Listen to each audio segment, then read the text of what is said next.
let's give a warm applause and let's welcome our reigning mutya ng Mabunga 2024, Miss Cristel Naputo.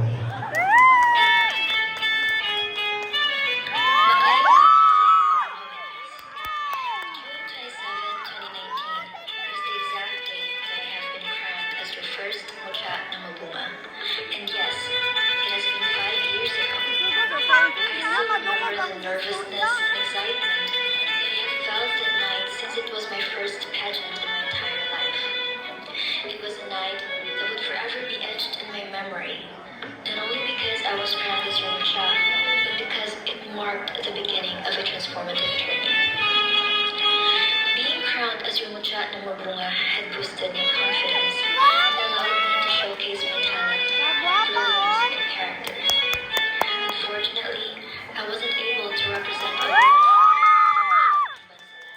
due to the pandemic and subsequent calamities that happened in the past few years. I also wasn't able to serve my purpose. But despite all of that, I remained optimistic and understanding that these challenges are beyond our control. It has also instilled in me a deep appreciation for the opportunities that life presents, even when faced with unexpected challenges. I am grateful to God for allowing me to experience this kind of journey and achievement. This has taught me the importance of resilience, adaptability, and the power of believing in oneself. I would like to take this opportunity to thank my family for always being there to support me. I would also like to thank all the people who are behind the success. To Kuya Janelle and Kuya Jonard, thank you for your help. Thank you for believing in me and for mentoring me. To our esteemed barangay officials and to all the Mabunga residents, I extend my sincerest gratitude for your unwavering support and encouragement that you have shown me. Your belief in me has given me strength and confidence to push myself beyond its limits. To all the lovely candidates, embrace the journey, learn from every experience, and shine brightly tonight. As Joe Kiri wrote in his song, I wave goodbye to the end of beginning. This is Maria Cristel Luis L. Caputo. Jumucha ng Mabunga 2019 is now officially signing off.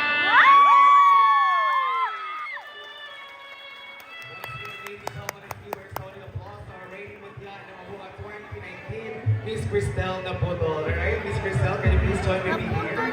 Let's have a quick introduction. Okay, so Miss Cristel Naputo, she's the reigning queen in the year 2019. How was your journey as a reigning queen of Mutya ng Mabunga?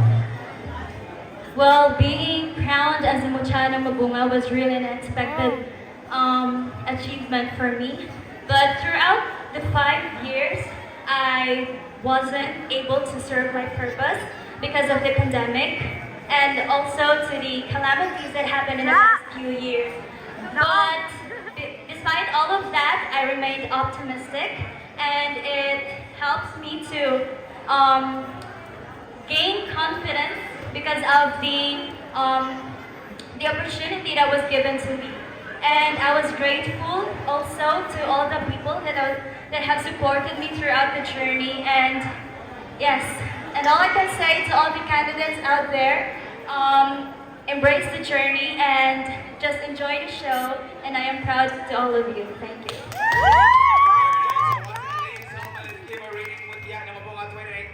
Miss Cristel Naputo, a big round of applause, please. Thank you